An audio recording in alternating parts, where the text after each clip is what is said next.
Called to order, determined there's a quorum present. I have Commissioner Wardlaw, Commissioner Vasquez, Commissioner Garcia, Commissioner Flores, and myself. If y'all will please rise for the Pledge of Allegiance. And I will do the honors.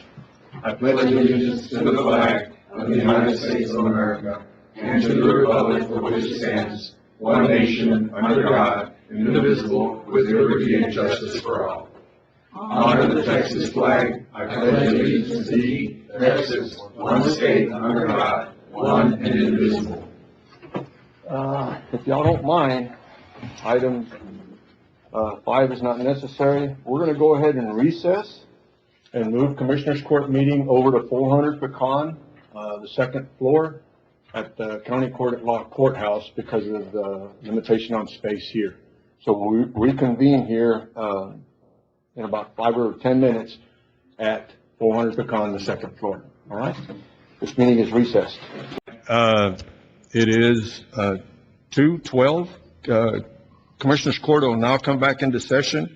We are located on the second floor at the County Court at Law, 400 Pecan, and we started the meeting over on Lozoya Street, and we're going to go on to item 6, which is citizens' comments. Mr. Weathersby, I have one citizens' comments. Mr. Weathersby, if you want to come up and you're up, sir.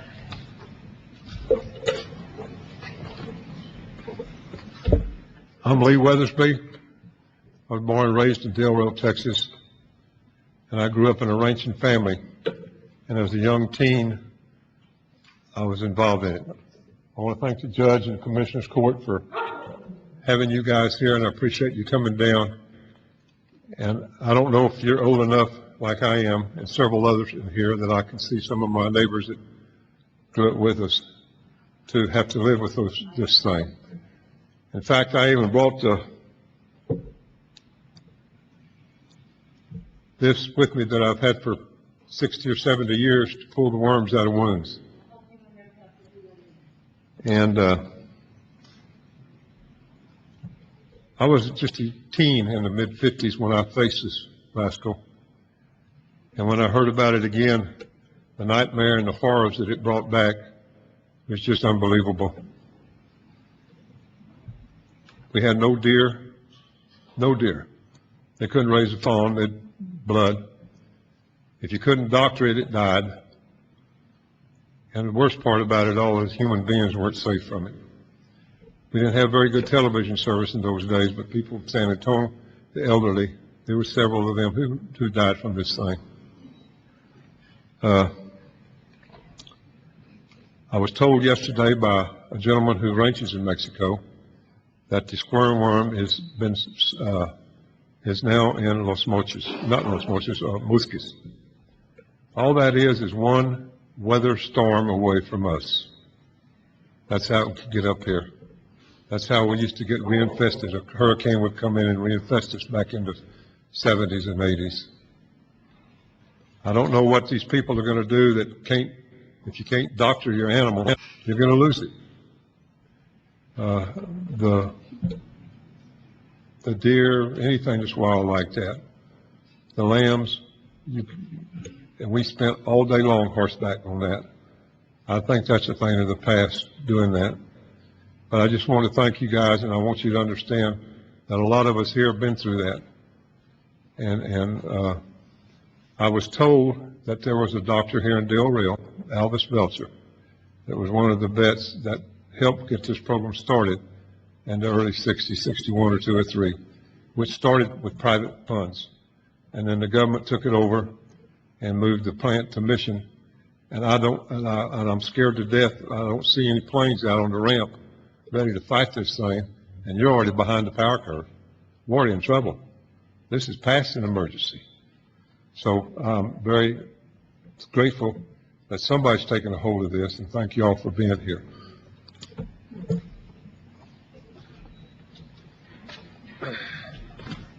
Thank you, sir. We're going to move into item 7, discussion possible action on protocol for screwworm cases.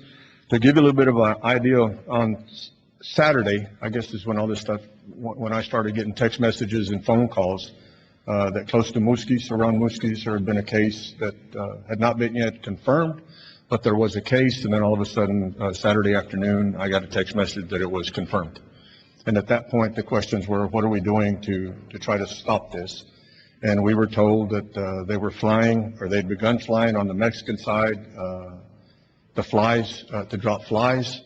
And then we were told that they weren't. And then on Sunday, we were told again that they were. So we tried to set all this up. It took till Thursday to try to get these people to come in, and we appreciate it. Thank y'all so much for being here. And we're not going to take up much more of y'all time. If y'all don't mind, as we go through this, let them get through their presentation first. We have all the time that's needed for y'all. So when they get done, if we have questions, we'd be more than willing to answer them if we can. I will tell you that the court's main concern in visiting with them Saturday and Sunday and Monday was that, what are we doing? You said a little while ago, we should have already probably been dropping flies. My understanding is there's not enough. Okay. So if you'll get up and when you get up, go through that presentation. I'm going to quit talking. Tommy, I want to thank you. And if you want to come up and say a couple of words, if you want, and then introduce Dr. Sandra Leindecker. I got it. I wrote it down. But I want to thank Tommy. The one that got me started on the conversation was actually Justin. Justin texted me early Saturday, and I think his text said we have a problem. It wasn't like that, but and then I called Tommy, and Tommy helped us work through this. Tommy, I want to thank you, if you don't mind saying a couple words. Thank you. All right. I appreciate y'all coming. It is a very crucial time for us. I appreciate Texas Animal and Health Commission working with us to get here on such short notice. And we do have Dr. Lansford and Dr. Leindecker. Dr. Lansford's head of the Texas Animal Health Commission out of Austin, and Ms. Leindecker is our regional director at a Laredo office. This is not gloom and doom as it was back in the 60s and 70s. I too remember it as a child. I've grown up rodeoing and having practice stock, and remember digging them maggots out and throwing some black gook in there that stunk from high to hog heaven. We've come a long ways from then. I don't have the total history, but when we started fighting it then, I don't know how much air cover and flies we had at the beginning. So I appreciate they're going to go through some of that. The main thing that I'd like to push to y'all as our producers of Val Verde County is please report these cases. That's the main thing that the fastest way these travel is by somebody not reporting it and putting an animal in a trailer and hauling across the state. That's what we cannot let happen. There is a quarantine, but the word quarantine sounds horrible. But this is not a lockdown quarantine. We will be able to move our animals. We just have some protocols that's going to have to go through, and others are going to have to be there. We're going to have to give them some dewormer. We're going to have to inspect them and then load them with the proper paperwork to get them moved. So there is some hoops we're going to have to go through, but it is not a lockdown quarantine where you won't be able to move your animals. So please keep that in mind. It's more work on us, but what I'm impressed with, this is me personally, is we've had several cases in Mexico before ours in Mesquite, and that this group and the USDA has kept it from coming into Texas on numerous occasions already. And that there is a map. You can look at the hot spots. It's still moving north, but it ain't stepped over into Texas yet. So the protocol seems to be working. And what Dr. Landon told me earlier today is the best news I've heard in a long time, is when the plant in Mexico gets up and producing flies, we will be able to use them as well as in Mexico. That's a huge blessing. The flies is what's going to knock this out. Our job is to contain it so that the flies can do their job. With that, I'm going to turn it over to Dr. Linedecker, and we appreciate you coming.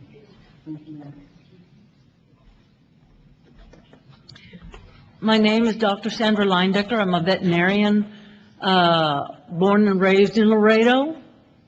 I may have talked to some of you, or some of you may have heard some of my presentations, but I started with the Texas Animal Health Commission right at 2 years ago. So don't be too rough on me, please. I'll do my best. But I think that I can answer a lot of the questions and concerns that you all have. The first thing I want to ask is how many people in here have actually been involved or seen it? Excellent. I wish there were more people in here because they need to be coming to talk to you, because you have experience and you know what to look for and you know more than I about how it smells. And these young people need your advice and your help. So you all are an asset to this community, and I hope to God that these youngsters will be out here to help you. I'm going to go over a few facts for those of you that don't understand it. First of all, what is a New World screwworm? And there is Old World screwworms. They are in the Old World, which is Europe area, Africa. That's part of the Old World. The Americas were discovered by Columbus. I think screwworms were probably here at that time.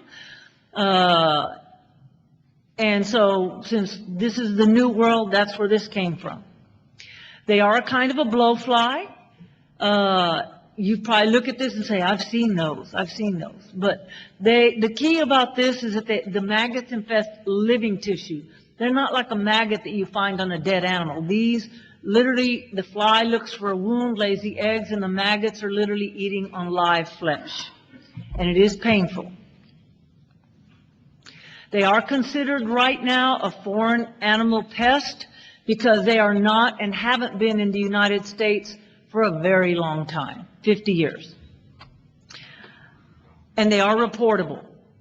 And you must report it because I'm here to help you. My business cards are there. They have a phone number. I answer it 24/7. Please don't call me at 2 o'clock in the morning to tell me you found maggots because there's nothing I can do till the next morning. But by God, 7 days a week, Sundays, I will tell you, I got asked to come to this on just a couple days' notice, and I came. And you call me, I'm here to help you, but I need you to help me. Okay, these flies normally can fly on their own 6 to 12 miles. But unfortunately, as Tommy mentioned, we as human beings can cause them to travel a whole lot faster. I mean, think about it. So Muskies is what? 50, 60 miles from here, is that correct? 70 miles. How long does it take to drive 70 miles? An hour? Right. So humans are more responsible for having these flies move up here than the fly all by itself. A little bit of history. Many of y'all are going to go, oh, yeah, I remember this. Okay, so back in the day, now I will tell you, I graduated from high school in 76, so I caught the tail end of it. And so, back in the day, they had that, what would you call that, smear 62? That was that stinky goop that you put on all the wounds to kill the flies. We didn't have ivermectin at the time. We didn't have any of the drugs we have today. So that's a blessing. But please remember that Mexico, South America, Central America have had those drugs and even more stuff than we have now. So they haven't been able to control it. So don't think that you by yourself can control it with drugs. You can't, I can't. I have a small little ranch. I have deer. I have exotics. And I will tell you, I can remember hunting on a 10,000-acre ranch growing up. We saw maybe 20 deer in one day. In one day. And I hunted with my dad all day. We'd break it for lunch, and then we'd go back out in the afternoon. We don't want that again. I think y'all can probably see 20 deer in 5 minutes. So these are things that can happen. I will tell you that Texas Animal Health Commission is working closely, very closely with Texas Parks and Wildlife and USDA, because this is going to be a team effort. And it's not just the government agencies. We are just doing what we can to help you. None of us can do this without you. Back in the day, it took 34 years to eradicate screwworms from North America down past Central America and into Colombia.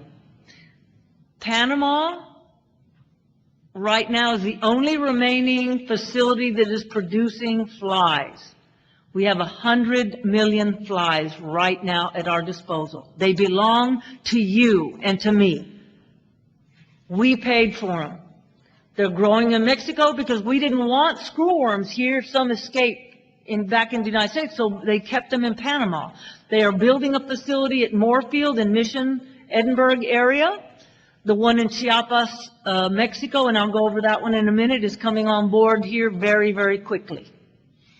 And it can't be too quick enough, I will tell you. Okay, what happened? Why is this going on now? Well, they first noticed in 2022 that there was an increase in the Panama area above the facility of non-sterile flies. They blamed it on COVID. You know, they couldn't get manpower, they couldn't get supplies. Do we really know what happened? Not really. We have to take their word for it, okay? So whatever happened, happened, and they escaped. In July of 2023, they saw them in Costa Rica, and then in September, Honduras, and we were like really we as an agency started getting worried in 2024, September. And I started making these presentations and putting them together. And when I first started doing this, people were like, oh yeah, screwworms, well, you know, they didn't believe me. I had 8 people in Laredo. Laredo's 300,000 people. I don't know, how big is Del Rio? You have more people turning out here per capita than I had in Laredo. They didn't take it seriously. I put on a second meeting last summer. 50 people showed up out of that many. People don't, and I think it's more the younger people, but they're not taking it serious, or maybe they are now. I hope to God. But from November, I want you to look at this. This was 2 years from Panama to Chiapas, Mexico. From Panama to Chiapas. 2 years this distance. 6 months this distance. So I think a lot of it is illegal movements and people not reporting it. And plus, you can't tell a cartel member, you can't move that steer from here up to feedlot 3 or 4 or 5, 600 miles away. You think they're going to listen to you? You won't be around to tell them a second time, that's for sure. So right now, as of Tuesday evening, there's a case in Zaragoza, in Coahuila, which is 28 miles from Eagle Pass. Okay? Yes, I see your face and I feel the same way. I have exotics. I have sable. They're incredibly expensive. I can't put them in a chute and work them. I'm just as scared as you are. Trust me, I am. Okay, countries that have had screwworms, these first 5 are where they've been endemic. The next 4 are Central America, where we started working, and now, Mexico now has had them for a while. But as long as they're in Mexico, we are at risk. You saw, I just told you, 6 months from Chiapas to here. Really? That's very, very fast. So please keep in mind that is all related to movement of animals illegally. Hosts, most of you already know this. Wildlife, livestock, humans can be infected, even birds. Now, the reason we don't have birds bringing it up here, because birds could have brought it a long time ago. Those green jays go all the way down to South America and then come back. The birds, when they get a wound and they get maggots, they get depressed, they find some little dark corner and they die. So they're not really anything that we need to worry about. Exotics. Texas has lots of exotics now. Okay. I want to go over the life cycle real quick, because by understanding the life cycle, you understand how to control an insect. Whether it's a flea, whether it's a tick, whether it's a fly, or any other insect. You can control it if you know the life cycle. So, the female fly and the male fly will mate. The female fly mates only once in her entire lifetime, which is about 25 to 30 days. The male is promiscuous. He's going to continue out there looking for more girlfriends, which you want him to do. He's working for us. The female, sterilized females, well, they're still going to be a fly. They're still going to go lay sterile eggs, or they may not lay eggs at all, but they're sterile. They're, sorry, women, but we're a waste of time if you were a fly. So the female is going to go look for a wound. She's going to lay eggs on that wound. It might be a mucous membrane. It could be an injection site. It could be where you ear tag your animals. She'll lay the eggs, and with 12 hours, they're going to hatch. They're going to go from stage 1 in 2 days to stage 2 in 2 days to stage 3. And I want you to remember those 2 days when I show you these pictures here. I have a lot of pictures here, and some of them, I will tell you, are pretty rough. So after about a week, the maggots are already ready to drop off and pupate. They'll crawl under the ground and turn into a pupa.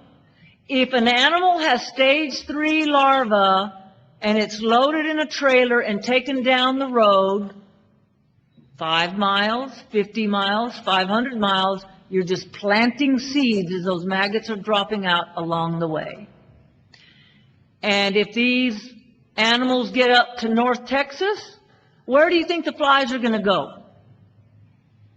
We're not going to get them anymore. They're going to go in front of it. So we don't want it getting that far. We've got to keep those flies here. We've got to protect ourselves, and we need to keep them across the border as best we can. So that pupa crawls in the ground about a week later, depending on the weather, hatches out, and the life cycle starts again. So we have to break that life cycle. Okay, in tropical climates, which normally here we're pretty dry, but with all the rain and the grass and everything right now, we are green. I consider this area tropical. I consider Laredo right now tropical. Normally we're considered temperate, and then you've got like Amarillo, upstate, it's cold. So the life cycle will take whatever it takes depending on the weather. And that's how they overwinter. So how do you identify these flies? First of all, they have bright red to orange eyes. Many flies have red to orange eyes. Many flies.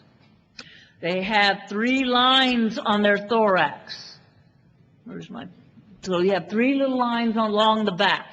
Normally the middle one is shorter, but not always. Just like you go see a herd of Hereford cattle, you can look at the whole herd and say all those cattle are Hereford cattle, but you're never going to find 2 alike, right? Each one has their own identifying characteristic. So you can't go by the red eyes and 3 lines. They're metallic blue and green in color. As they age, they tend to turn more green. So three big characteristics: red eyes, 3 lines on the back, and they're metallic. There are 2 flies that look very much like this. Actually, 2 common flies. Right now, we don't have to worry about screwworm because we don't have them, but the other one that looks exactly like this, and I'm going to show you in the next slide, is the secondary screwworm fly, which back in the day, in your day, they were confused a lot with screwworm flies, so they called them secondary screwworm flies, but they're not. The difference is these infest live tissue, the other ones do not. But there are other characteristics that an entomologist has to identify them. I personally can look at one and tell you, no, it's definitely not. Or I can say, it probably is, hopefully it's not, but I think this one is.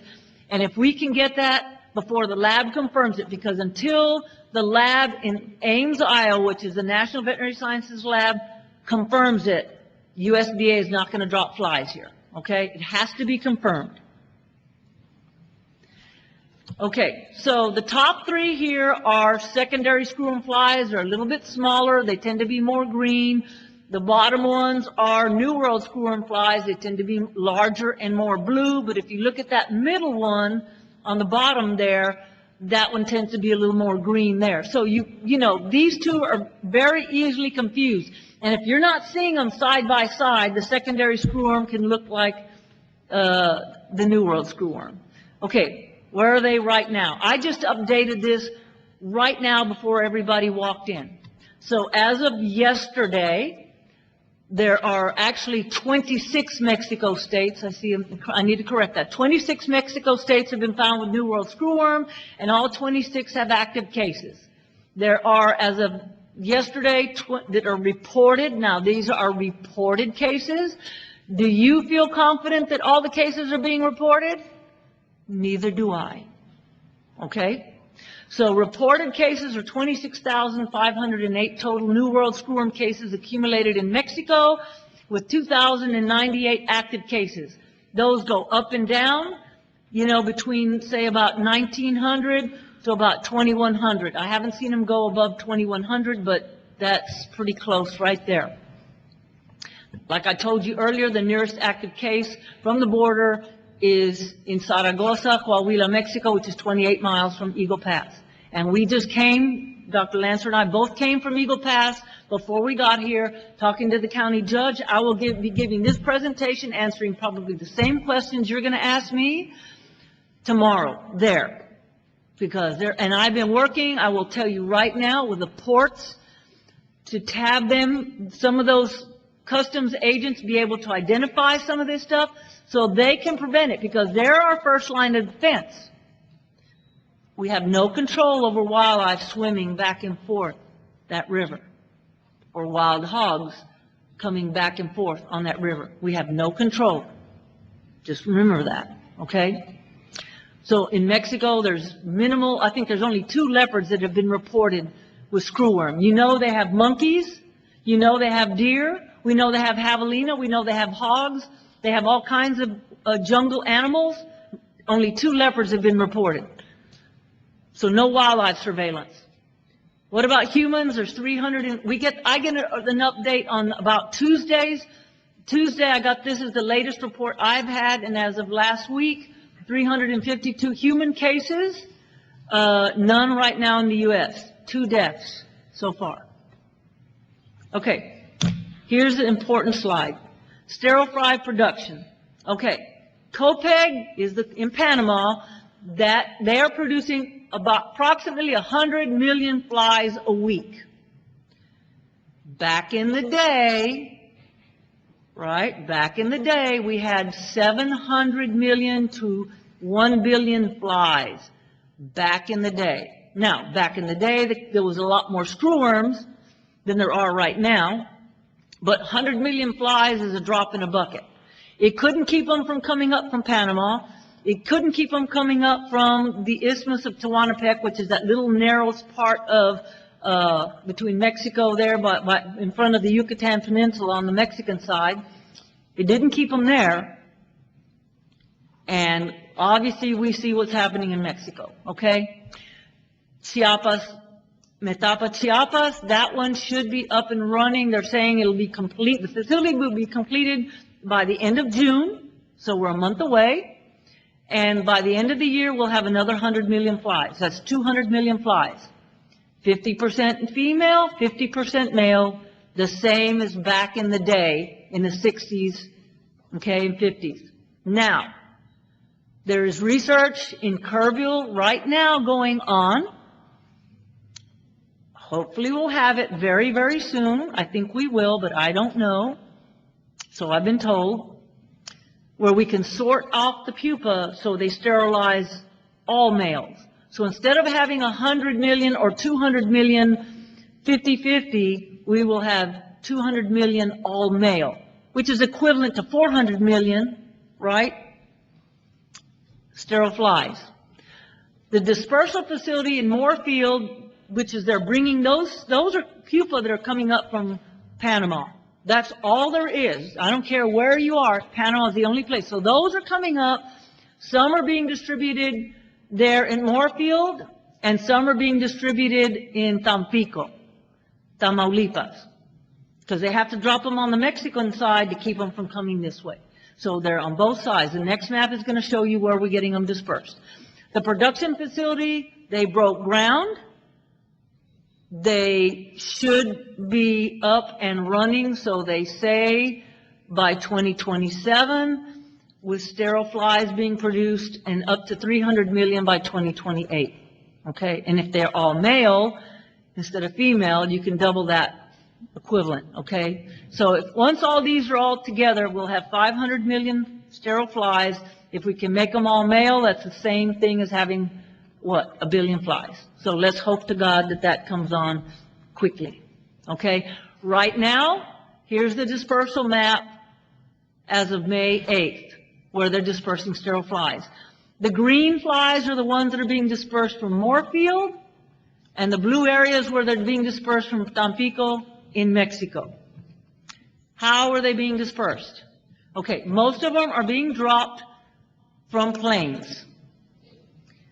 Although there are ground release chambers that are placed in strategic locations for higher concentration of flies, I can guarantee you right now, they are getting ready to put up a lot of stuff around Eagle Pass on these ground release chambers to concentrate flies there, so they don't, if we have an accidental crossover, it could be in a white-tailed deer and we don't even know. But if we have the sterile flies, you know, maybe they'll just keep it so that we never know, and they nip it in the bud before we ever figure out.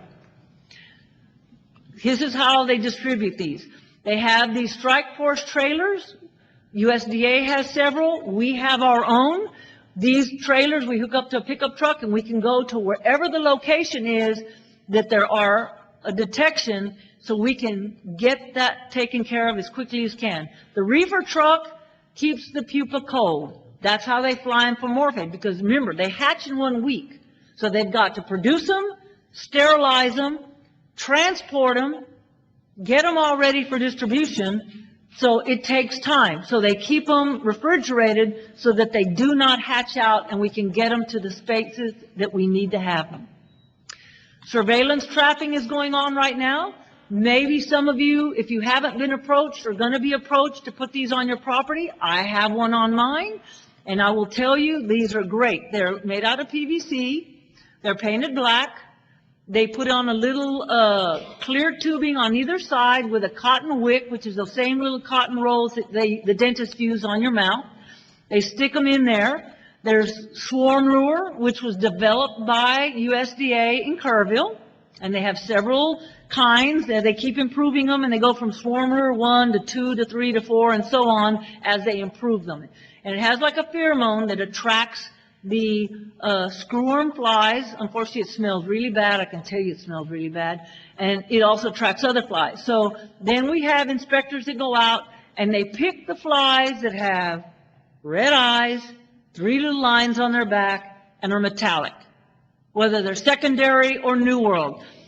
In certain areas, they have caught some sterile screwworm flies, which is good. It says they're reaching this spot. You've got protection. Okay? But most of them are just getting secondary screwworm flies, and they're not. So that's our way and the USDA's way that we can keep track of where there could be a problem. Because we can't protect you if we don't know where it's at. Okay? So the sticky substance on that makes the fly stick. To date, no screwworms have been identified. Non-sterile screwworms have been identified in Texas or the United States anywhere. So recognizing infestations. Okay, we all seen the good old cancer eye cow. This was in Edinburgh at the feedlot. They panicked and were like, oh my God, we might have screwworms. So I run down there. The rancher didn't want this cow back on his premises. The sale barn didn't want this cow. The sale barn put her down. I need crop seeder. I cut about 6 inches around that eye. I took about 600 maggots. There were none left that I could tell. We treated what we needed, sprayed it, sent the maggots off. They were secondary screwworm flies and some other maggots. The eye was actually dead because the cancer can grow around and cut a blood supply. So the maggots were actually eating all the dead and infectious tissue in there, and it was not screwworm. But this could be screwworm. If we have screwworm and you have a cancer-eye cow, that's the kind of cow you need to put in the chute and look and call. There's my business card, and I have more in my suit. Please take my business card. Please call. David Rodriguez is our inspector that covers this area, but he covers a very large area because he covers Dimmitt to Terrell County. Okay? It's a large area. I'm here. I will tell you personally, myself will come out and do what you need me to do. Whatever I can do. I'm not your enemy. Yes, I'm a government employee, but I'm also a human being, and I pay taxes, and I am retired, and I'm doing this because I was bored and because I got maybe some screws loose in my head. Instead of staying home and relaxing, I have to work. What can I say? You know? I think many of y'all are probably the same way. But an animal is going to be depressed. It's going to be probably isolated. This cow was shaking her head because she had flies flying all around there and irritating her. They get irritable. And they don't feel good, so they can be aggressive. Especially depends, you know, some of you all are all ranchers, you know, animals have different personalities. Your dog and cat have different personalities, so some may be more aggressive than others. Some may just get depressed and want to die. You may see maggots in the wound. They're going to be feeding on living tissue or something you could perceive as living. Wounds can start off as small. They can start off as small as a tick bite, a bee sting, or an injection. Am I boring you, sir? I guess not. I was a teacher, so I'm good at picking on people that walk out. I'm sorry. Wounds will rapidly enlarge. Those of you that have experienced it, does it or does it not have a very foul odor, right? Smells horrific. And usually you'll have bloody discharge. And I'm about to get to all the good pictures, so I'm going to quit talking here shortly. Okay, so here's a wound. The one on your left, my left also. This is what they look like. They're buried head down, feeding on the living tissue, and their butt end up. They've got two little dots on those. Those are the breathing tubes or spiracles. The picture on the right, what I want to show you, I don't know if will this pointer work on one of these? Let me go. Okay, so if you look at this picture, okay, you can see my pointer? No? Okay, so there's an egg mass, there's a fly, but you've got a great big maggot that's kind of orange looking there. That's probably a stage 3 maggot. Right next to him is one that's a little more white. That's a stage 2, and then the smaller ones are probably a little bit bigger than newly hatched maggots. But if you look at that orange one, you can see 2 lines coming on it. Those are the spiracles. Your screwworm maggots are going to have those 2 lines. Sometimes you can't see them at all. So don't see a maggot and it's on something alive. If the animal's going to be alive, don't say, okay, well, it only has 1 line. It's not a screwworm maggot. Please don't do that. Please call me and let me or somebody I can send to help you out, figure it out. Okay, the 10 top most low sites that this is going to occur is the umbilical cord of a newborn animal. A fawn, a calf, a foal, a puppy, a kitten, a homeless woman that gives birth out on the street, her infant. Especially you think about, no, I'm good. Thank you. Especially if you're thinking about these, where are all these screwworms? They're in third world countries, South America. Those people are poor. They're very poor, you know. They don't have the medical abilities we do. So a cut, luckily we don't have vampire bats. We don't need that. A bee sting, a wire cut, ear tagging, dehorning, dog bite, peeling. I'll show you a picture, tick bite. So if you look at ear tagging, dehorning, so when are you going to, one, have your calves born? When are you going to tag? When are you going to dehorn? When are you going to brand? When are you going to castrate? I don't recommend June and July, all the way through September. Okay, here's the, I have to put this on here. They don't bother me, but some people they might. This is a real calf that came from a veterinarian who took this video in Central America. It was sent to my region manager down in Willisey County, and he passed it to me, and I thought, I have to show this because this shows people what this really looks like. And how many people in here think you have to put this animal down, including you guys? Okay. It's a good answer, but it's not the right answer. Most people in the United States would. But this calf could be feeding a family that has 12 children that are in a very poor location. They may have like maybe 2 or 3 cows, a handful of pigs, some chickens, some dogs and cats, and this is what they live on. So this animal, we can kill the maggots. We can heal those wounds. If this is some prize bull that comes off of a bull, you know, his sire is grand champion, whatever, in the Houston Livestock Show, you know, and this calf had potential, but you're going to use him as a breeding bull. He can still breed. If it's a cow, she can still produce a calf. So, you know, in the United States, if this went to the feed yard, they wouldn't even be able to make dog food out of it. That's just the United States. But this animal and animals like this can be saved. This is an umbilicus with flies on it. These are screwworm flies. They actually happen to be sterile screwworm flies. This was in a ranch that was right next to the dispersal center, and they were throwing out real heavy concentrations, and the owner of the ranch still had some cattle that were just calving. These flies, the females, whether they're sterile or not, they're still going to go to the wound. They're still going to try to do their normal behavior.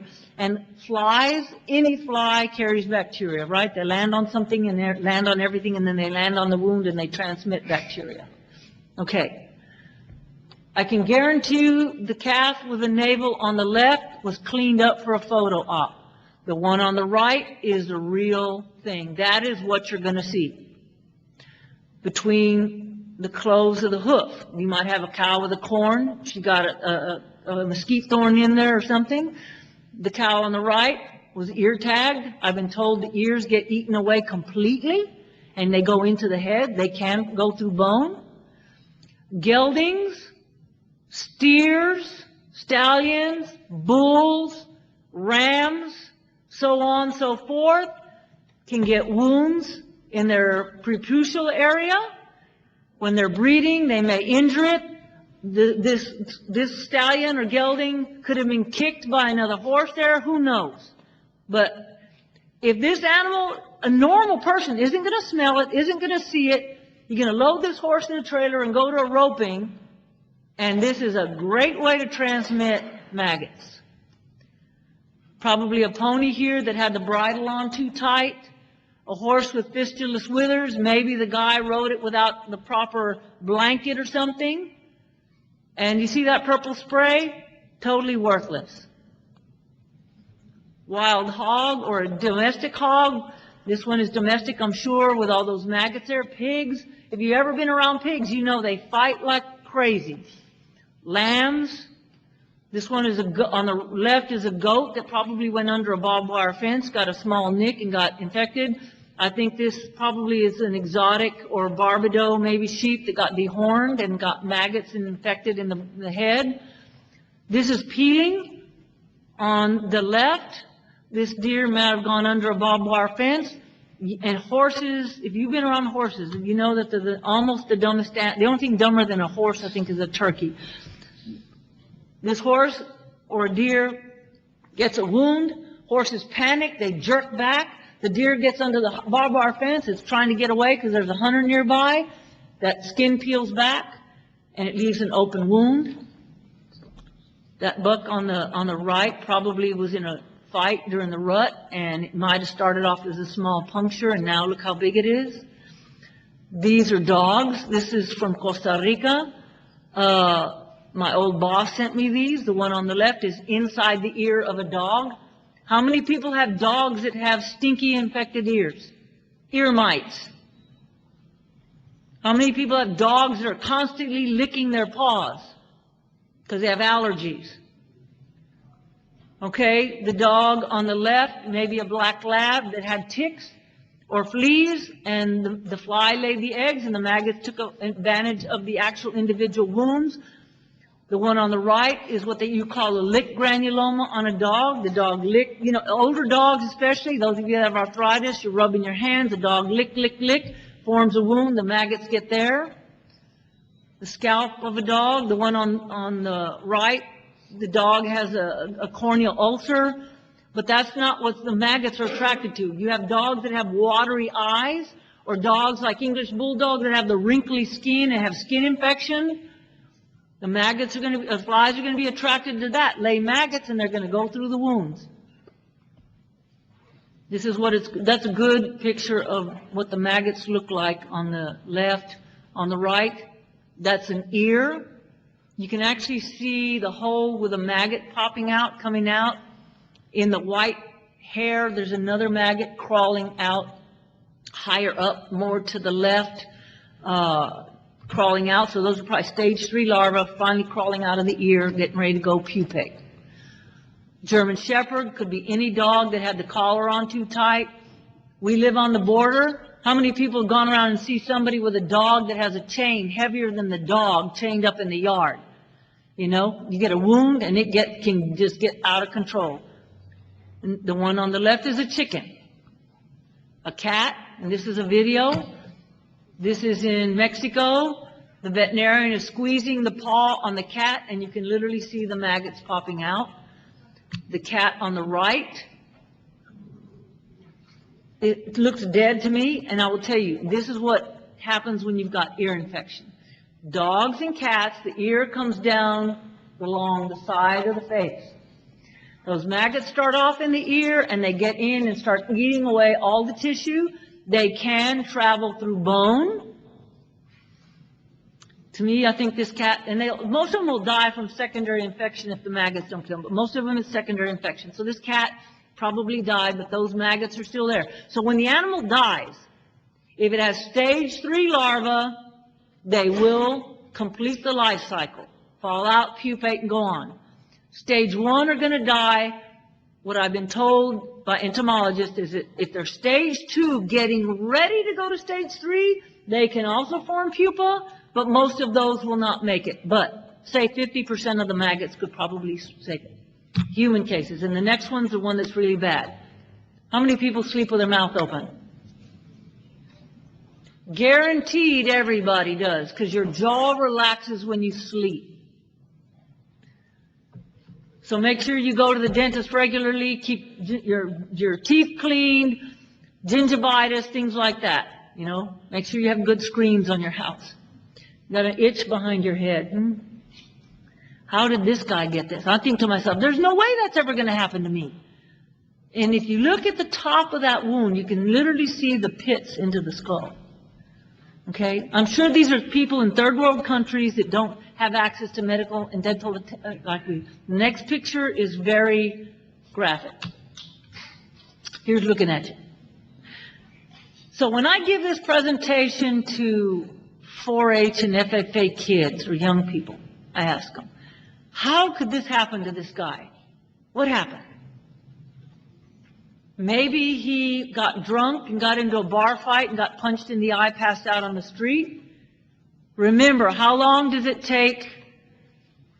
12 hours for the fly lays the eggs and the maggots form. Okay? Only 2 days to go from stage 1 to stage 2. And then 2 days to stage 3. So, or this guy could have been doing drugs and passed out. So I tell the kids, don't do drugs and don't abuse alcohol, and make sure you don't get into any bar fights. So for what that's worth. Okay, management practices, y'all can relate to this. You probably already know this. I hope I'm not boring you. I'm just trying to mitigate any questions and get them covered before my presentation is over. So as we all know, any fly, most flies, especially squirrel flies, they usually become active above 45 degrees. Y'all are lucky. Del Rio gets a lot cooler than Laredo, So these flies are going to be active during the day, early morning to midday, and then in the evening hours. And so by looking at the temperature, and if you look at the bottom, you've got the month, January to December. So the purpose of knowing this is to know when to have your calves born, when to work your cattle,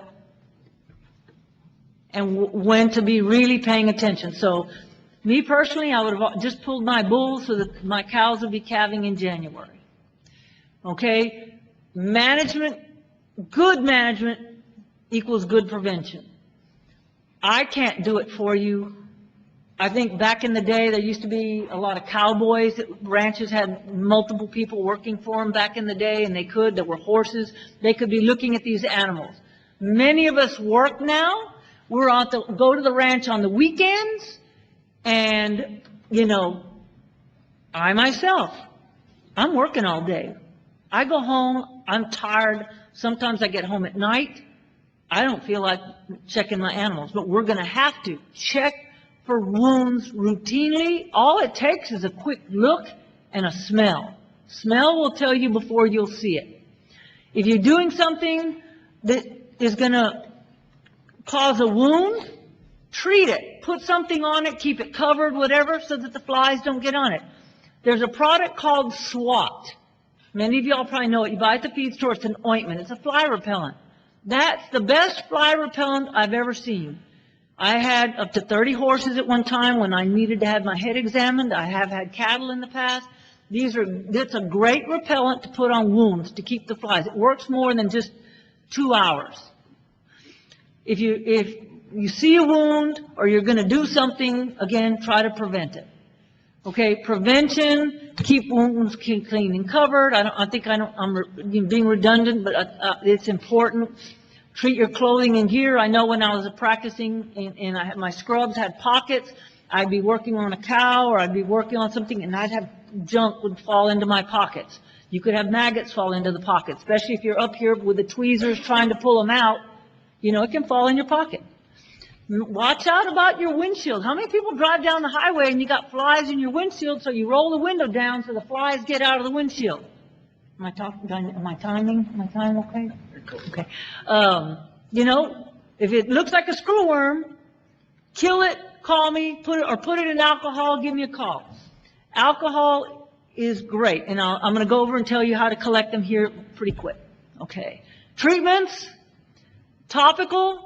You've got your permethrin pesticides, F10 antiseptic wound spray, if you can find it. I had to look on the internet to get the picture. And the newest one is called Negusant aerosol. Negusant has Coral in it. We remember what that is, Coumaphos. Systemic, Dectomax, great product. Exalt is a new one I have picked. Here's the Negusant, here's the permethrins. Okay, so you got Dectomax, we got Exalt. But we need to use these things judiciously. Be responsible. We don't need drug residues. Because if we have drug residues, the FDA or the EPA are going to take these things away from us. You could probably remember when you could go down to Tractor Supply, you could go down to your local feed store, you could buy penicillin, you could buy whatever you need. And they've taken a lot of that stuff away from you. Not from me because I'm a veterinarian, but it puts a burden on me because then you're having to call me for the prescription and I'm busy over here taking care of Fifi. And as you all know, finding a large animal vet is very difficult. So please use these drugs judiciously, responsibly. We don't want to create food safety issues. This is the new one that just got approved for exotics and wildlife, zoo animals. You can use malathion. If we get to that point, which God forbid that you're having to collect maggots in your animals in the chute, malathion has been approved. It is what am I trying to say? It's the class of drugs. It's thank you. Yes, sir. Excellent. Thank you. If it is an organophosphate, don't get old. Your mind goes, but anyway. It's an organophosphate. Be sure you wear proper protective equipment, PPE, when you're putting this down, but you can put it to treat the ground in case any maggots might have escaped. Okay? Dogs and cats, the first one that was approved was Credelio. NexGard is also approved. So most people get this, use it for flea and tick. You get the benefit of screwworm as well. Response and preparedness. I may pass this on to Dr. Lansford. Okay? He knows more of the rules and regulations. Real quick, before you start talking, we had a call from the Texas Animal Health Commission, and an email. We're gonna get them a list of, probably before the week's out, or at least by Monday, of in case we do get a case, if and when we do, where they can set up. I've been visiting with Tommy. It'll probably be at the fairgrounds if we get a case where they can come set up. That way, they have a place to office, they have a place to bring stuff in, they have a place to test, and it'll probably be at the fairgrounds, probably there at the facility on 17th Street. But we will get them a list of where they can come in and set up. That way we sort of be a little bit proactive. You know, one of the things when you get going, if you'll hit them, like where the flies are at. And where, okay. Also, if you don't mind, if you could email this to me, your presentation, or if you could get this to me, and then that way it'll be on our website. That way the medicines that they listed, if you have any questions, they'll be on there. That way y'all can get them. Okay, I'm sorry. Go ahead. Thank you. Absolutely. So, well, good afternoon. T.R. Lansford, I'm the Deputy Executive Director and Assistant State Veterinarian. Certainly appreciate the opportunity to come visit. Going to try to hit the high points on a few things, and then maybe have the opportunity to answer some questions, and really appreciate the comments by a tenured veteran of the screwworm battle and war from back in the day. So I was born in 1975, and I don't remember screwworms. I remember on our cattle operation doing things that I wondered why in the world we were looking for newborn calves in the brush in the first part of December every year. And it was because it was cold. So I'm from just east of Cotulla. And so certainly we calved them. My father and grandfather calved them because that was when the flies were the least active, right? So some of these things are coming back around. But from a response standpoint, I think that, and I'm not going to go down the slides here. I'm just going to share a few things. So I think it's important that everybody thinks about why we need to respond to this, right? We've talked about the importance of trying to keep any kind of infestation localized if at all possible so that we minimize the impact, right? I think if we think about the difference between the production systems, livestock production systems now versus what they were in the 50s, 40s, 30s, those cattle and sheep and goats didn't travel then like they do now. So I use the example on myself. I can wean a calf in Fowlerton on Saturday. He'll go through a sale barn on Monday. Could be through a processing station of some kind, through a broker in Central Texas Tuesday, and could be in Nebraska by Thursday, right? Turned out.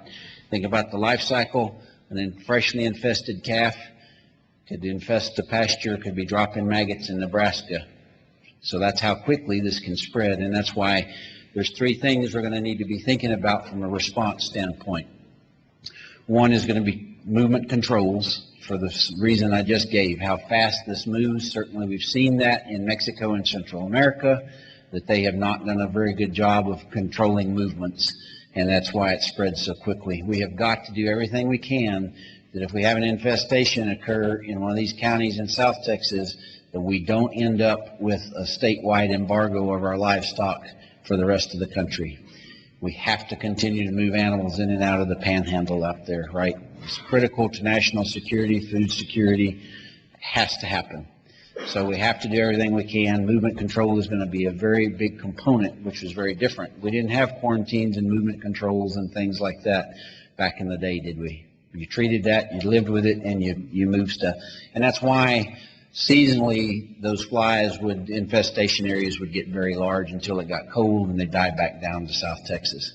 So number one is movement controls. It's going to have to be a big component of what we do. It's going to take all of us to do that as producers and animal owners to be looking at our animals and making sure that we know if there's infestation or signs of infestation so we can deal with that.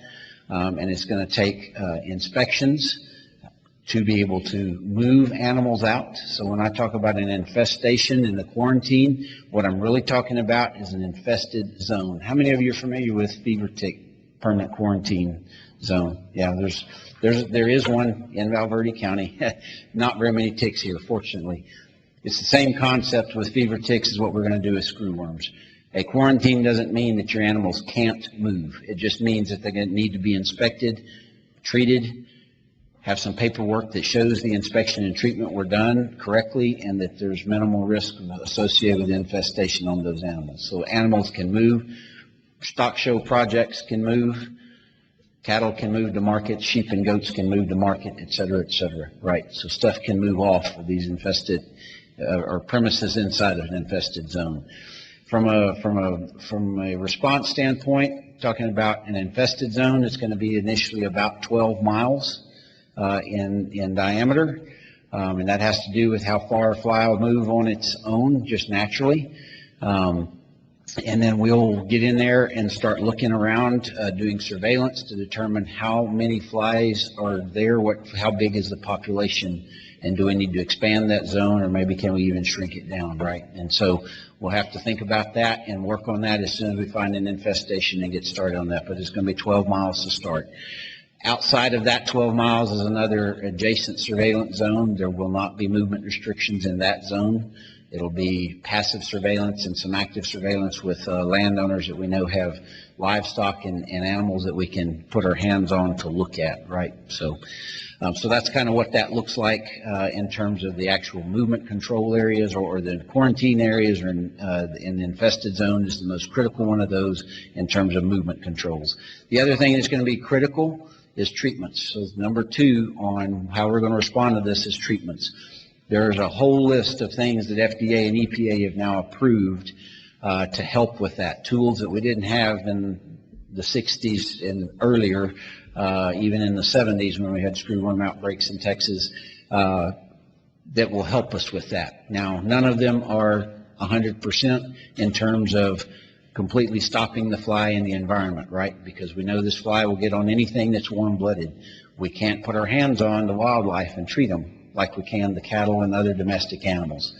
But if we're all doing everything we can to look at animals, find signs of wounds, and treat those animals either before they get infested or kill an early infestation in those wounds, we're keeping that fly population low in the environment, right?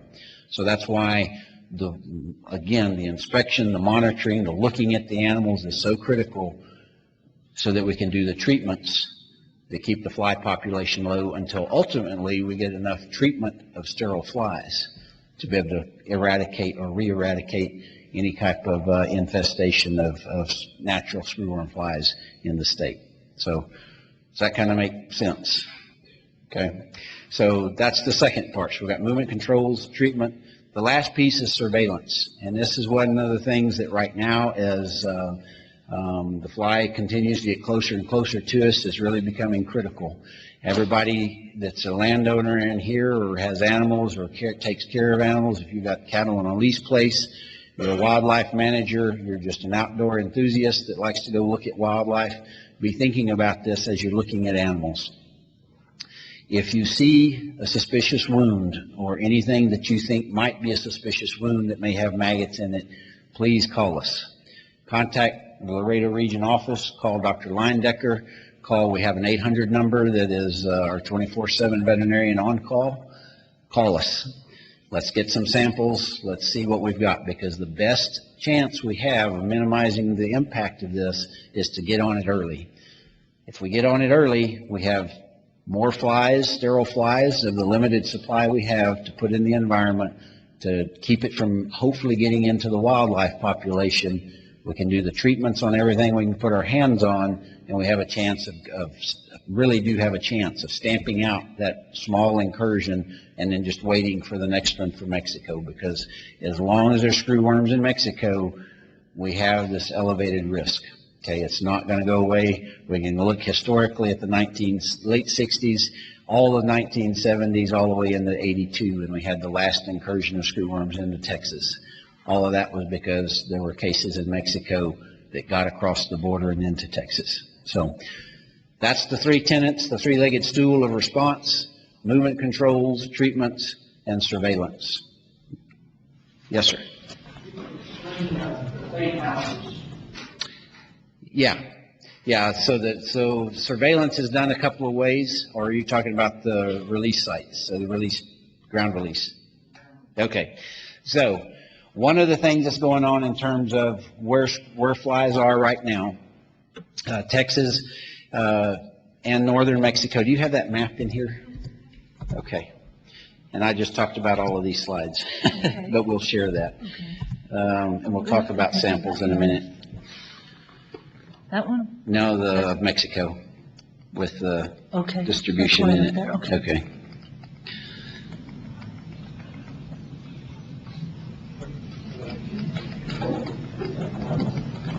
Oh, that one. Yeah, that'll work. Okay. I do have others, but they're blacked out. No, this is fine, right here, dispersal fly. So this picture here, and I'm gonna step away from this. Y'all can probably hear me. I can be loud. This right here, this map shows where current sterile fly dispersal is occurring. So you have all of this area in Texas where sterile flies are already being dropped by airplanes, in this blue area in Mexico. And that is shifted every time there's an incursion found in Mexico that's further north and further west. That's shifted to cover. Until that shift can occur, though, for instance, the case in Zaragoza, there's ground release chambers that can be put into play, and those can be done within 24 hours. So if there's an incursion and a confirmation, there will be ground release chambers deployed, and sterile flies will be put out via that mechanism until such time as the aerial distribution can be adjusted and have that happen. Okay? Is that what you're kind of getting at? Yeah, so how many flies that is, there's a calculation, and it's based on the geography, the wildlife, or the animal densities, and it's calculated based on an algorithm that USDA uses to do that. So it's not just a random sprinkling, it's a number per mile, per square mile. I don't remember what the base was. I have to look it up. But that's the USDA. Yeah, but they calculate that and do it based on the risk modeling and all of those things to drop those out there. So on the ground release chambers, we put those out very close to where the infestation is, just in case the sterile flies in the environment. Okay. That's a good question.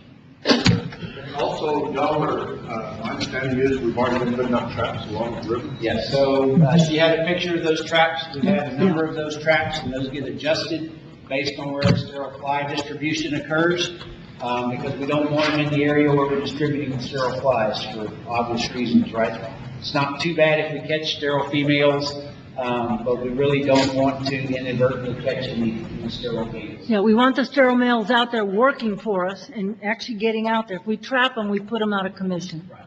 So we have been doing that since last June, the end of June. We've submitted right at 58,000 blowflies to the National Veterinary Services Lab. I think we've got 114, 117 sterile flies at this point in those traps. They're very effective. Nearly 60,000 blowflies that we've submitted. All of them have been the other blowfly species, not screwworms. So I think that's an important thing to understand.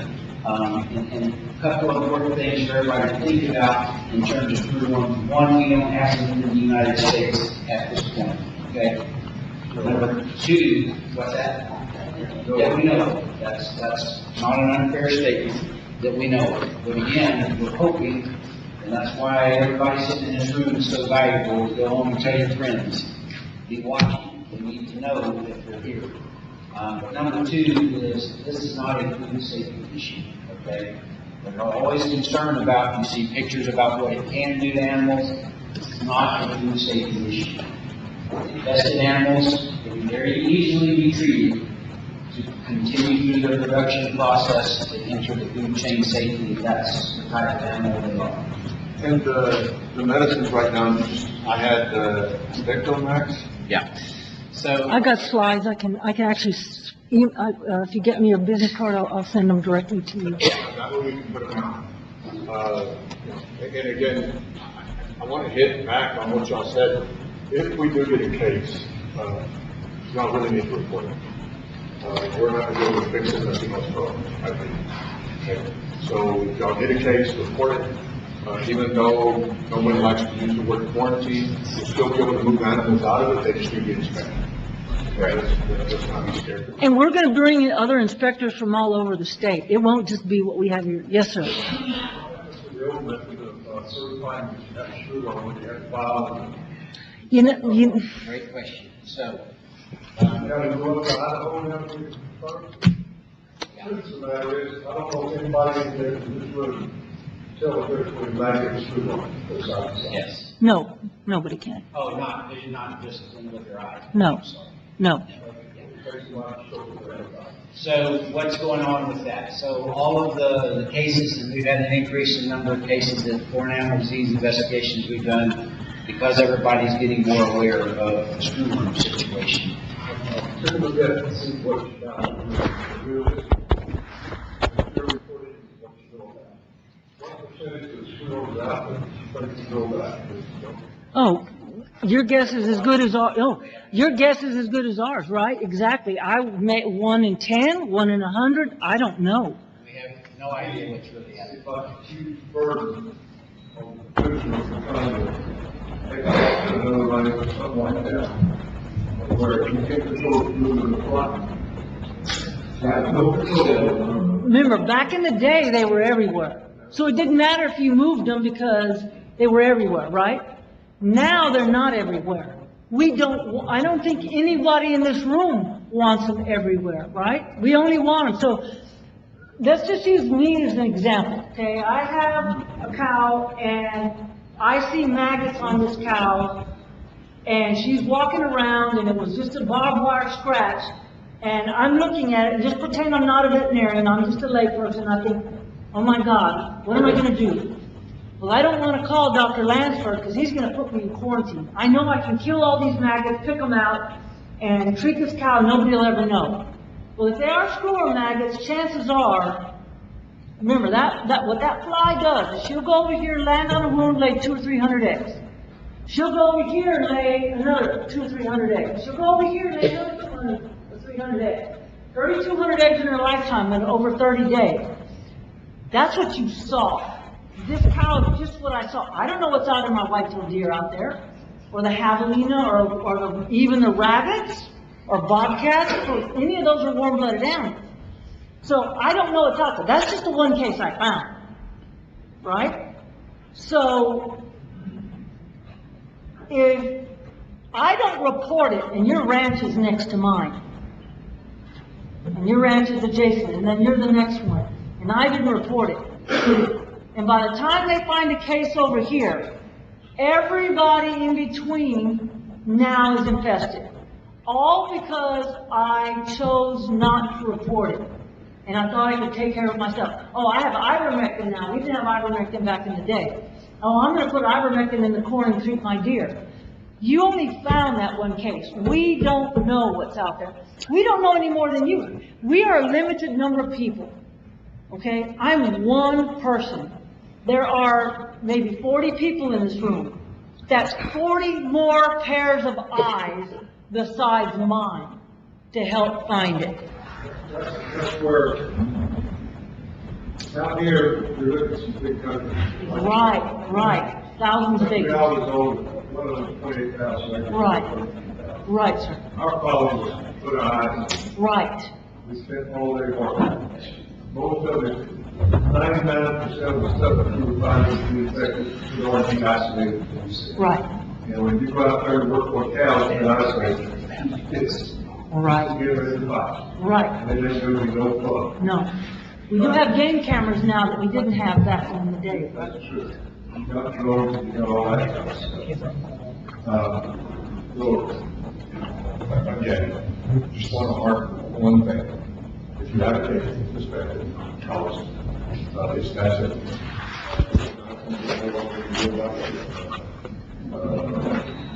They said it, we can sit here and just keep beating this dead horse.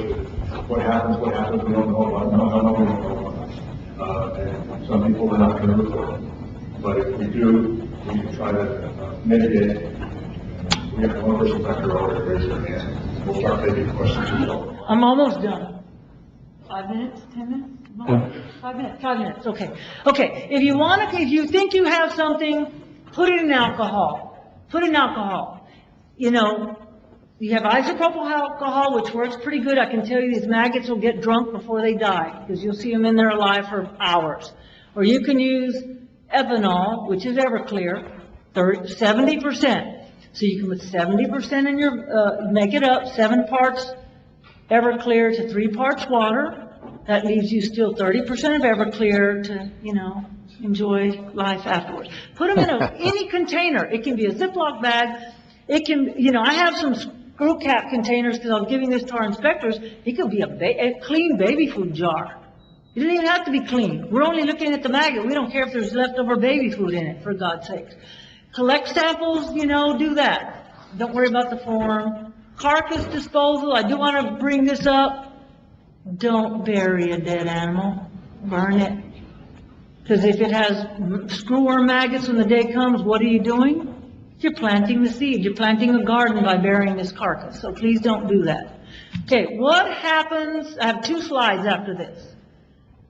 What happens if you choose not to report screwworm? So let's just go back to me and that cow. That I should blame me. What did I do? I opened the door to spreading New World screwworm, not only on just my property, but on everybody else around me. I was totally showed disregard. I didn't care about my neighbors. I didn't care about the state of Texas. And I don't care about my country. And there are a lot of people out there right now like that, and shame on them, because that's not me. But what if that was, okay? That's what happens to that person. We delay stopping screwworm before it spreads. And if it spreads too much because it wasn't reported, that 100 million or 200 million sterile flies aren't going to do us one darn bit of good, right? Because only sterile flies can stop it. We talked about this. Mexico has all those drugs and more in all those other countries, and they've never done it. But look at number 6. And this came from the legal department. What happens to the person who, let's say me, that I didn't report it? Well, guess what? A month later, they find screwworms over here on 2 ranches down from me. And he finds out because, you know, social media, people can't stop from talking to you. You tell a friend something, and the friend tells 10 friends, and they put it on social media. And then they find out, I knew about it 30 days ago. So 30 days ago, I can be charged a penalty of $5,000 a day. For 30 days? How much is that? That's just for 30 days. Then there's criminal penalties, because there's going to be a lot of damages. There's civil remedies and sanctions. That means that neighbor can sue me, because now he's having to buy all these drugs, and I can tell you that little thing of Exalt you saw on there, that's $2,200 for a 5-liter. That's a spit. For $2,000, I'm broke. I'm bankrupt. I can't afford it. I'm going to have to sell my ranch and everything to pay for all the damages that I caused because I didn't report it. Shame on me. Okay? Shame on me. So, who to contact? My office is on there. Laredo. You're under the Laredo region. Those in blue, those are my counties. I have a packet there and I have some stuff there. Resources, if you want to. Right now, before y'all leave, you want to go get some sign-in sheets? Oh, yeah, good credit. Put your name and phone number. I'll make sure that they get back with you, and y'all can make sure that we end up with y'all's email address. That way, in case y'all need this, we'll get it sent to you. No need to put the email address on right now. It'll take too long. Put a name and a phone number. Judge, I've got a question. Ma'am, Yes, sir. our local landfills, Yes, sir. they're home to millions and millions of flies, strong odors and all that good stuff. Would that attract those that come to those areas? I mean, what I'm trying to get to is, Probably do not. we spray something on a daily basis there, or, Right, Yeah. now, could it be like that dead cat, somebody picked it up? and, Could it be? Yes, it could be. They're saying if you had to bury it, there's carcass disposal right there. You might want to take a picture of that. Deep burial is the least preferred method, but it can be. It is critical that, something hard over it, at least 4 feet deep. Now, I will tell you, I asked 2 entomologists. One was Dr. Kaufman at A&M. How deep can these maggots bury? Nobody's been able to answer that question. My guess is, what kind of soil do you have? You have caliche, hard rock stuff, probably not very deep. If you have sandy area, pretty deep. But that's in the playbook, But again, burning, even freezing. If you have a small animal, you can freeze it, make sure it's frozen all the way through, and that will kill it. If you want resources, this has the website, FDA, and you can go to and check it. You can check it regularly. They're updating it constantly with stuff that is approved for treatment. So even the stuff I have now, that's on that website, and more, because I can't even keep up with it because I'm doing other things among that. But it's a good resource. Okay, and there's an oldie but a goodie on here that many of y'all will go back to the day. So now we have questions. So if I can answer. Oh, yes. Add to that. So we need to go back to life cycle and the behavior of this fly. This fly spends most of its adult life as a fly in the environment on vegetation. Okay, they're not attracted to things that aren't alive. Okay, so landfills, because I've had this several conversation with sanitation workers, but we pick up dead animals and all of these things because we need food. The short answer is potentially, but realistically, that's going to be a very small risk. Because as soon as an animal dies, these maggots don't stay with that animal, they leave. Okay, it's not like the blowflies, everybody, maggots, everybody used to see, stay in dead animals. That's assuming find a dead animal. Right, yeah. You gotta have some opinion. That's correct. So to your point, real quick, with the thought or the concept that you're discussing. So remember that with rare exception, if you find an animal, unless you brought that animal in from the infested area, the only reason that animal became infested is because the flies already in the environment. The only way they became infested was the female laid eggs on that animal's womb, and they became infested. And so, absolutely, we're not going to have any idea how many cases are actually out there, unless you have somebody to stand there 3 feet, 24 hours a day, where one of them. Are we still getting a while to spray right on with it? So there is a corral that is approved. I don't know how widely available it is, but there are a number of treatment products. If you go to that FDA page and EPA page, that has a list of things Right that there. are approved for screw arms that we use. So probably because of the restrictions with so many of these chemicals, the EPA regulates. So somebody mentioned the black goop, it was either EQ 335 or Spear 62. Call that code. So the Corral Poron is what you're talking about? Is They had a powder. the powder, the Nason powder, yes, is now approved, traditionally approved in the United States. That Negasonic has corral in it. It is approved. So the Corral that you're thinking about, I believe it is not. The Corral that is liquid that is approved is the flowable Corral that we use for cattle. I wanted to ask, is there any way that the Commissioner's Court can take any official action to assist you in Valverde County?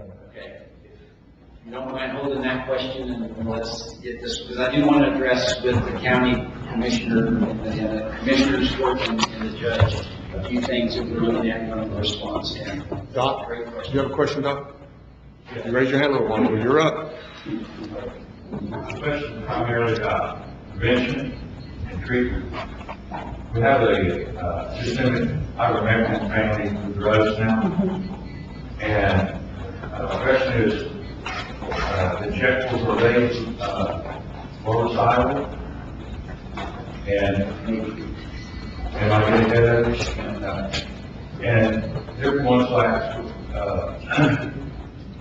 long time, they needed an injectly or orally, and their motorcycle on their treatment, there's a new amount, or a new form of the epinephrine, The Prenamectin, long range, Prenamectin. long range. Yeah, Prenamectin. That they advertise for 150 days, in effect. Would it be motorcycle for 3 months? Yes, but that product is not, the Prenamectin is not approved for school. The reason is because of the way it works. You don't have a high enough tissue concentration that those peaks, the way it works, to be market cycle.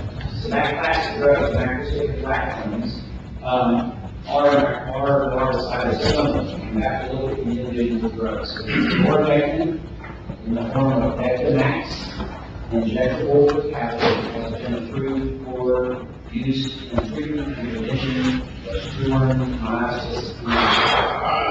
Also, last week was received an emergency use authorization to use that product for sheep, goats, swine, horses, and deer. That's 21 day product. Yes. In general, it's going to be 21 days. There may be some nuance with some of those species, but in general, it's going to be good for 21 days, and it's going to be outside of all stages. Ivermectin was approved in the form of Ivermectin, injectable or tablet, has been approved only for prevention of neuroschlerosis, prevention only, because it only kills the first stage larvae. So if you already have an infested animal, don't reach for Ivermectin.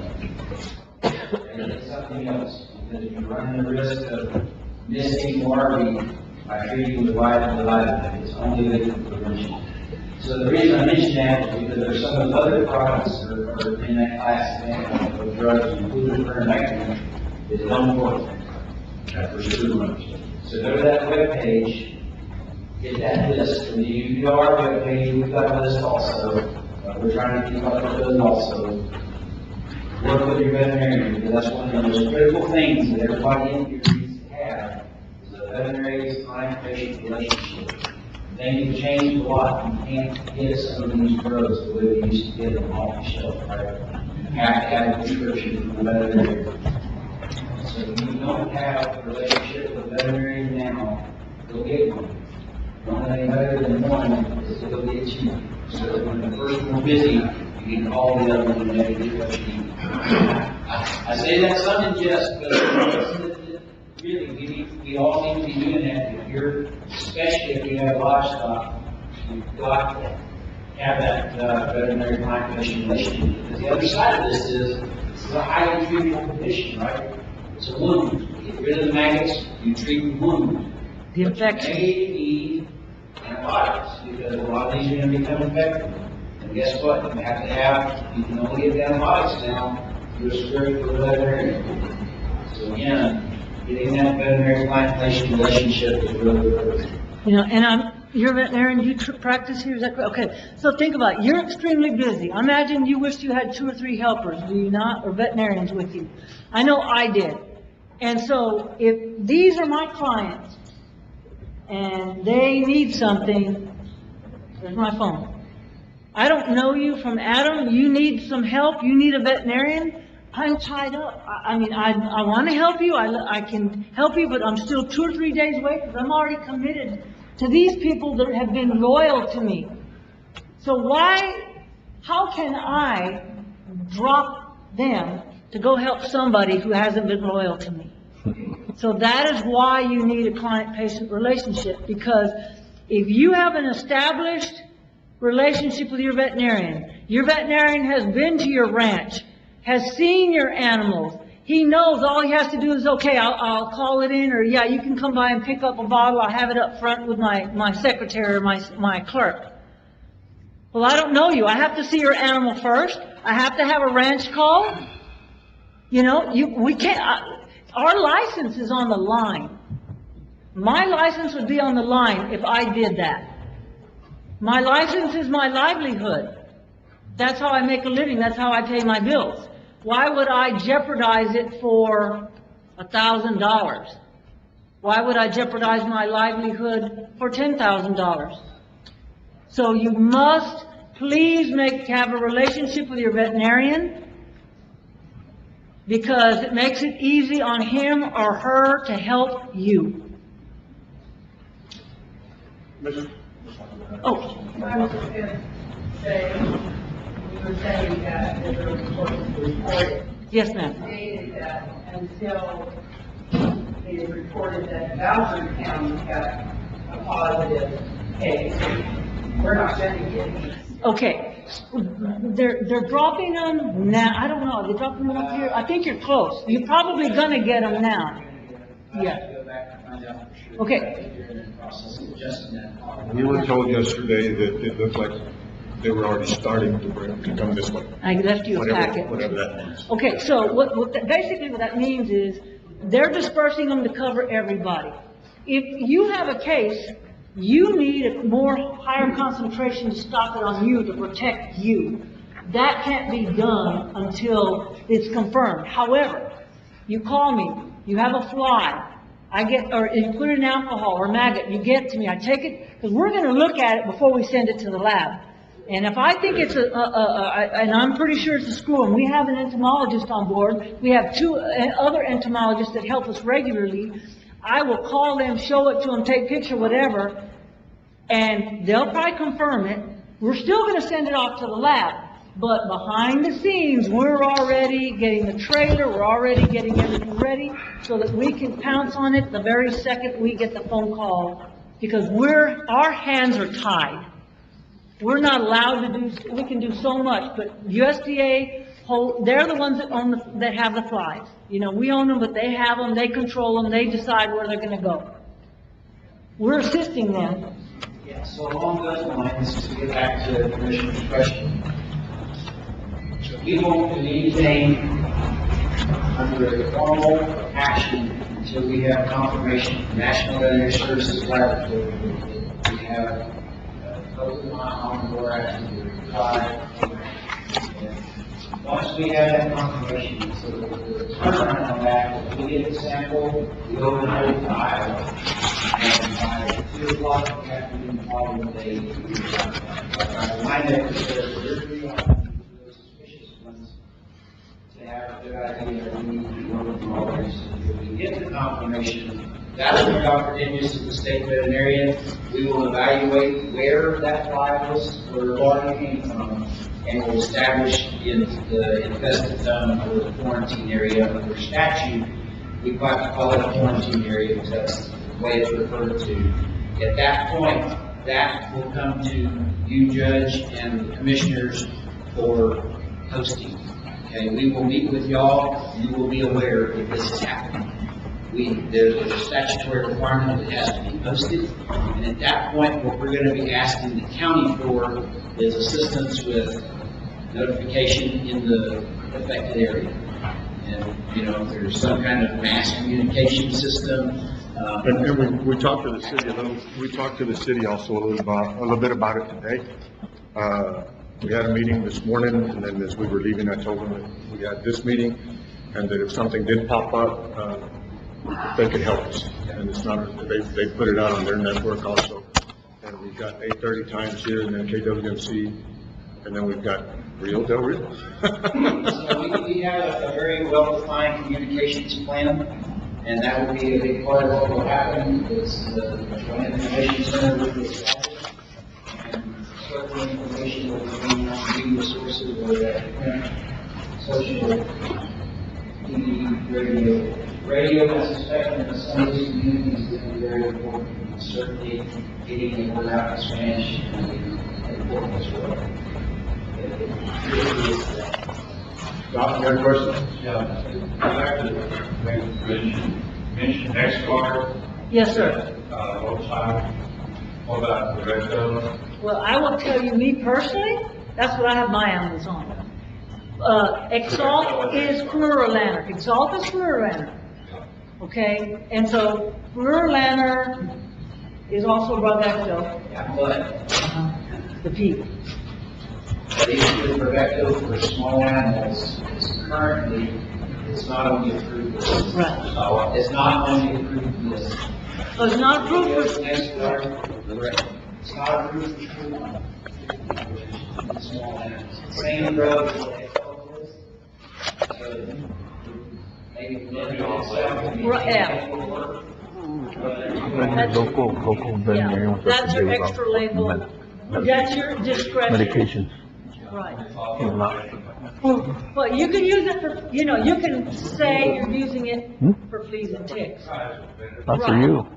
Not for We you. can't tell you, so I have two jobs.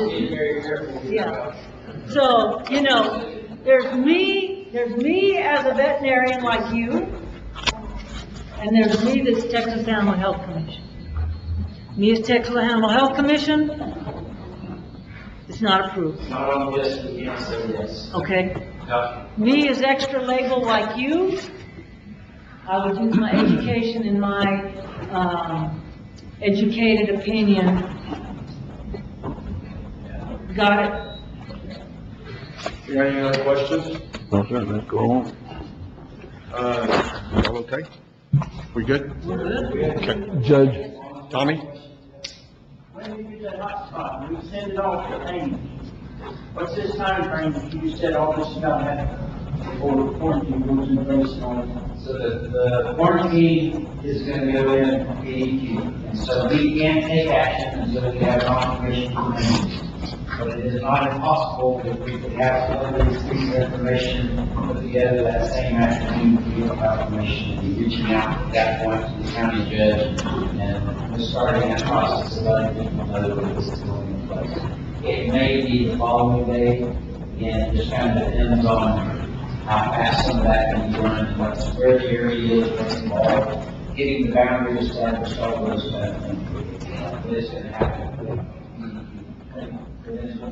But again, one of the things that y'all have stressed is that, it's got to be locked down for a little bit. But at the end of the day, you can go in, inspect the animals, treat them, and still be able to move them. It ain't like you're going to be locked down forever. It's just a matter of getting people in there to make sure that we're okay to move them. We want to resolve that little infestation. Once it's resolved, that's it, quarantine's lifted, right? It just until we have it confirmed under control. And we're going to be doing surveillance there, and then there, and then there to make sure that it's not anywhere else. Judge, I have something to say.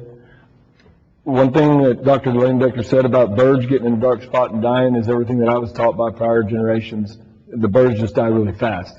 But sheep and goats were always going up underneath thickets of brush and hiding in like a persimmon thicket. You'll see livestock up in there hiding in a dark spot. They started finding them in caves in central Texas.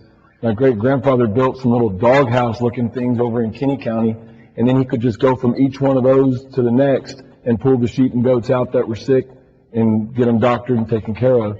So when you see livestock up in a dark area, shadowy spot, they're hiding from the sun and they're depressed, about to die.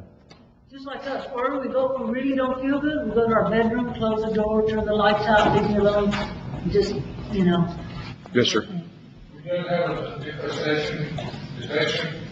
Is there a certain amount of time between the notification and how long the deforestation is passed?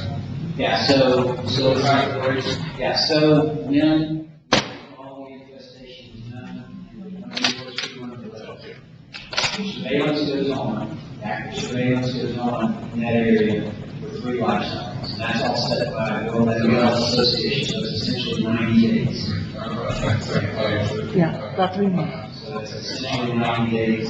We go 90 days in case there's a 30-day cycle, there's margin of safety in there right now.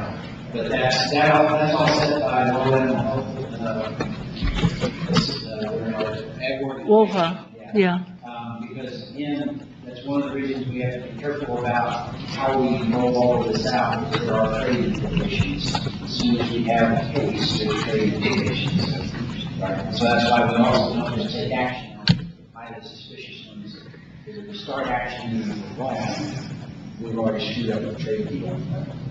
So we have to wait on that confirmation. We're not going to do anything officially and formally until we have that confirmation.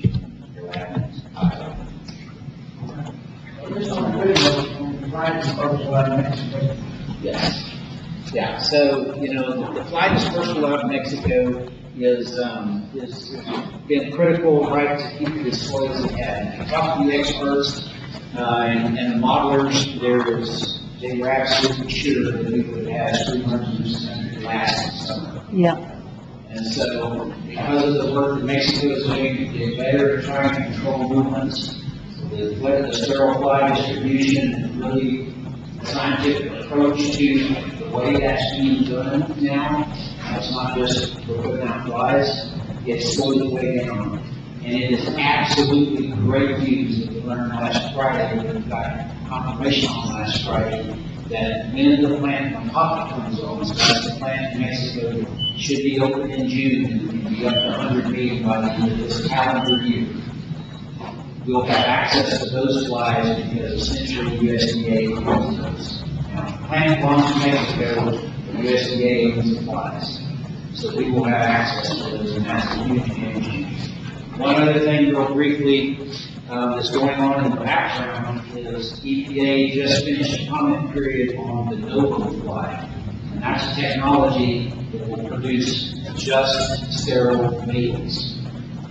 So if we can get that through the process quickly and get that technology implemented in the production facilities, instead of producing 110 million sterile flies per week, half of which are female and half of which are male, we'll do 110 million flies per week with all male. And that's what we need. Sterile female is just a kind of a byproduct that goes out in the environment, right? It's the sterile male. Essentially, we're doubling our capacity without changing the number of flies that we have to have in package. So, again, don't ask me to explain that technology. I don't know exactly how it works, but it works. So, Towards the end of the screw arm, when we find a trace firm, they always want to report the location of it, and so they white cross, so it's good.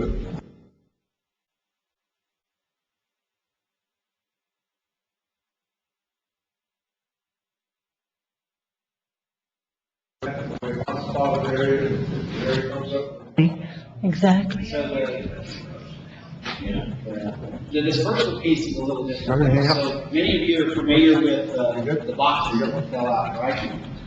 They don't drop boxes anymore. They drop people. They actually drop flies. That's a calibrated computerized system that calculates how many flies need to go out in that area. It's all, they're actually dropping whole flies, and as they fall, they come up and fly off. And then it's amazing the technology can come out of this. Commissioner Roskin? Yes, Judge, just a little closing statement. I know we're probably not done yet, but Dr. Langdecker, I just want to thank you. I represent Precinct 2 on the northeastern side of Valverde County, which is a lot of the ranching community, but I want to thank you for making yourself available, and thank you for your time. I really appreciate you standing with us up here in Valverde County. Thank you. Yes, ma'am, you're welcome. Thank you. You see, Judge, they weren't mean. They were very nice. That was y'all, that wasn't Oh, me. yeah. Do y'all have any other questions or concerns? Judge? Judge, you have something? We're good? Thank you. Who notified you? Sir? How did you get notified? Me? I had 2 people, ranchers, send me a text. One of them was really fun, and another one was just, what are you going to do? And I said, I have no idea what you're talking about. And I got told, and I said, let me make some phone calls. I called Tom, I got on the phone. My wife we were in the pickup, and I said, can you please Google this to see which way we're supposed to run? And she was on the phone Googling, and so we were on our way to San Antonio on Saturday, and called Tommy back, had 3 or 4 phone calls with him on Saturday. Told him to ask the commissioners if it'd be okay if we had a meeting on Thursday, because that's the time that y'all could show up in the afternoon. And that's how this was put together, between a couple of text messages, One of them, like I said, is a little colorful, which is what I was gonna do, the other one, that's what he said. And I told him, I said, I'm gonna have to figure this out. And we did, on the way to San Antonio, called Tom, Dr. Lane. contacted y'all. And this was the best time that they could show up, and we called David, told David I needed to post the meeting, but I didn't have enough of my hours, declared it an emergency, got the meeting posted. So our biggest concern when we first heard is, what do we do as a county, what role do you play? And I guess right now is the information, try to get it out. And then, after the email from Control, they said, the email that I received yesterday, can you provide us a place in case we come down and list a list of places, out of town yesterday? And I will give it to the court, and I'll get a paragraph if when we get it. And again, I just don't want to take up a lot of y'all's time. I want to thank y'all both for coming. Tommy, thank you so much. Yes, sir, thank you very much. If you need anything from us, give us a call, send us an email. And if we need to do something like this, which we will, if we get a case, we will try to have another meeting, just to inform everybody which way we're going. Yes, Mr. Plummer. I have a lot of information in the office, you know, managing board, handed out the response protocol, all the copies that I did have, we'll have them in the office. Give me a call. Okay, any other questions? You have something? No, we're all good? Are we good? All right, thank y'all so much for coming. Thank y'all. Yes, sir. This complies